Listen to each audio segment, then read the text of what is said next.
Olá, boa tarde. Você acompanha agora as principais notícias do Brasil e do mundo desta segunda-feira. E olha só, a Anvisa decide hoje, em reunião, se autoriza a importação da vacina russa Sputnik V. O pedido foi feito por governadores do Norte e Nordeste que esperam a chegada do imunizante ainda em abril. A Agência Nacional de Vigilância Sanitária vai apreciar os pedidos de importação da vacina russa Sputnik V feitos por estados e municípios. A data para a resposta foi marcada em razão do prazo de 30 dias definido por lei e confirmado pelo ministro Ricardo Lewandowski do Supremo Tribunal Federal para que sejam avaliados os pedidos de importação de vacinas contra o coronavírus sem registro. A Anvisa chegou a pedir a suspensão do prazo, alegando não ter dados suficientes para atestar a segurança da vacina. Técnicos da agência realizaram uma inspeção durante a semana passada nos laboratórios que fabricam o imunizante na Rússia, para então produzir um relatório avaliando 2 plantas fabris. O Brasil tem 2 negociações paralelas com o Instituto Gamaleya, fabricante da vacina, para obter a Sputnik. Uma do Ministério da Saúde, que prevê a compra de 10 milhões de doses, e outra dos governadores, por mais 60 milhões de doses. Um estudo realizado no Reino Unido e divulgado recentemente pela revista científica The Lancet mostrou que apenas 7 a cada 100 mil pessoas são reinfectadas pelo coronavírus. A pesquisa demonstrou ainda que quem já foi contaminado com o vírus tem risco 84% menor de ser reinfectado. Participaram da análise mais de 26 mil voluntários, a maioria profissionais da saúde que trabalham na linha de frente. Acompanhe na reportagem da Débora Evangelista. A Nájila tem 34 anos e foi infectada com a forma mais grave do novo coronavírus. Ficou internada, foi entubada e ficou sedada por vários dias. Cerca de 10, 12 dias eu passei entubada e em coma, né?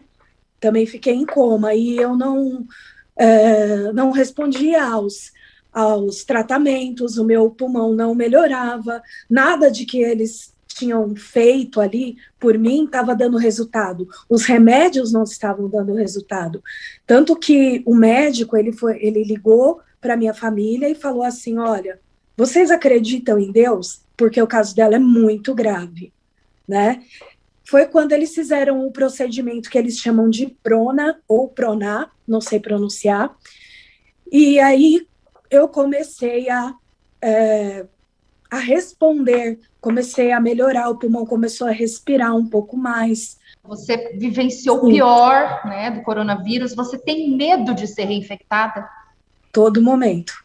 Os casos de reinfecção por Covid-19 são uma das grandes preocupações de quem já contraiu o vírus. Ainda restam muitas dúvidas de quanto tempo os anticorpos protegem quem já foi contaminado. Mas um estudo recente é animador e apontou resultados otimistas, principalmente para quem já teve a doença. O estudo foi realizado na Inglaterra, com mais de 26 mil voluntários, a maioria trabalhadores da saúde.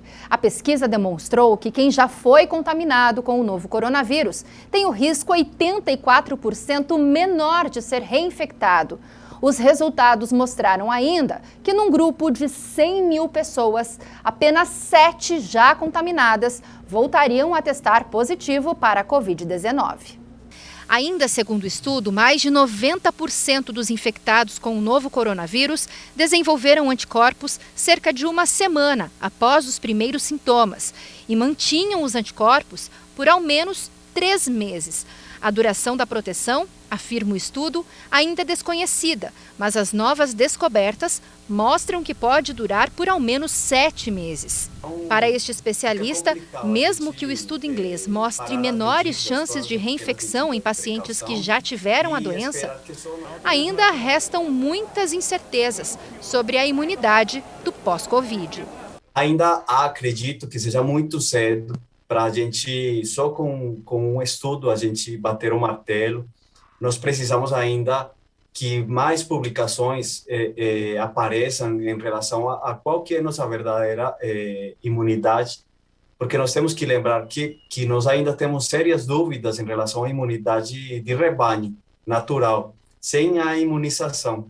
Então, por isso que nós temos que ser muito cautelosos em relação a essas porcentagens tão altas de proteção com infecção primária. Uma preocupação ainda é a capacidade das novas variantes de ampliarem a possibilidade de um segundo contágio. A garantia de proteção só virá mesmo com as 2 doses da vacina.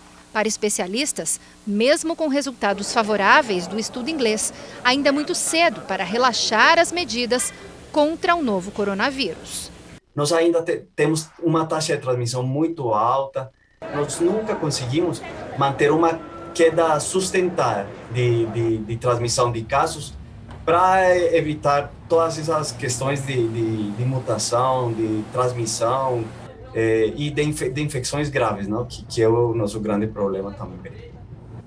E ainda falando sobre coronavírus, as autoridades de saúde dos Estados Unidos deram luz verde para a retomada da imunização contra a Covid com a vacina da Johnson & Johnson.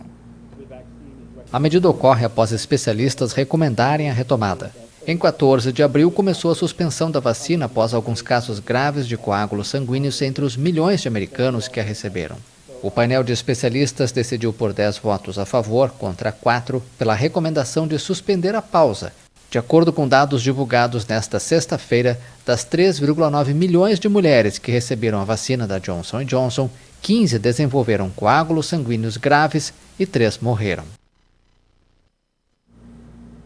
E depois de vários dias de acusações comprometedoras por parte do ex-braço direito, o governo britânico desmentiu nesta segunda-feira uma frase atribuída a Boris Johnson para criticar o confinamento. O tabloide Daily Mail traz na capa uma suposta afirmação do primeiro-ministro de que preferia ver corpos empilhados aos milhares do que impor um terceiro confinamento para conter a pandemia. O jornal, que não revelou a fonte, afirma ainda que Dominic Cummings, antigo parceiro político do premier, guardou gravações de áudio e um registro escrito das reuniões importantes antes de deixar o governo no final do ano passado. Há 10 dias das eleições municipais e regionais, as afirmações se unem a um escândalo político no governo e a uma controvérsia sobre o financiamento da reforma do apartamento de Johnson. A Covid-19 matou mais de 127 mil pessoas no Reino Unido, o número mais alto na Europa. E a Itália entrou hoje em uma nova fase do programa de flexibilização das restrições para combater a Covid-19 e reabrirá restaurantes, bares, museus e cinemas na maior parte do país. Com as novas regras, após meses de fechamento, o governo apresenta um plano colossal financiado pela União Europeia para estimular a economia. Depois de meses de restrições, entre a segunda e a terceira onda da Covid-19, com uma média de 300 a 500 mortes por dia, a Itália espera que as reaberturas sejam irreversíveis e representem o início de uma vida normal. Quase 140 mil estabelecimentos comerciais podem reabrir na maioria das 20 regiões italianas, mas apenas nas áreas ao ar livre, e até o início do toque de recolher estabelecido para as 10 da noite. Sou bastante a favor, ainda que haja um certo ceticismo em relação à reabertura, porque os italianos são um pouco leves, mas sou a favor das reaberturas porque a economia tem que andar.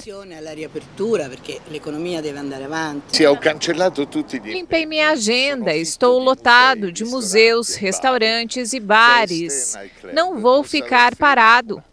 A Itália, a terceira maior economia da zona do euro, perdeu no ano passado 1 milhão de postos de trabalho e registrou queda do PIB de 8,9%. Agora o país será submetido a uma verdadeira terapia de choque, graças aos fundos para a recuperação econômica destinados pela União Europeia. A Itália vai receber a maior parte do fundo europeu, 191 bilhões de euros em subsídios e empréstimos, e planeja usar recursos nacionais de mais de 30 bilhões de euros.